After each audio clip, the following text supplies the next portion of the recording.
Nel terzo trimestre il PIL dell'area euro è aumentato dello 0,2% come nel secondo trimestre, è quanto emerge dall'Eurozone Economic Outlook diffuso dall'Istat.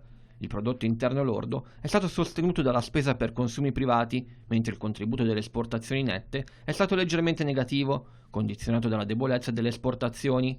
I principali rischi per l'economia dell'area sono legati alle tensioni tra Stati Uniti e Iran, mentre le tensioni sulla Brexit e sui contrasti commerciali tra Stati Uniti e Cina sono leggermente diminuite.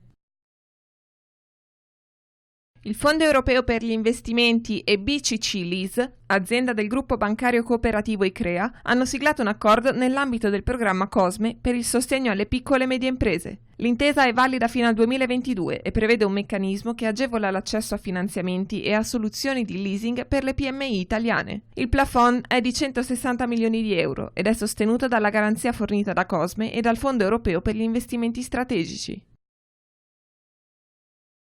TIM è la prima compagnia in Europa ad aver realizzato una connessione in grado di superare stabilmente la velocità di 2 gigabit al secondo sulla rete commerciale 5G. Il primato è stato ottenuto in collaborazione con Ericsson e Qualcomm Technologies e si aggiunge ai risultati già conseguiti nel 2017 a Torino con la prima connessione 5G in Italia e nel 2018 a Roma con la prima videochiamata 5G in Europa.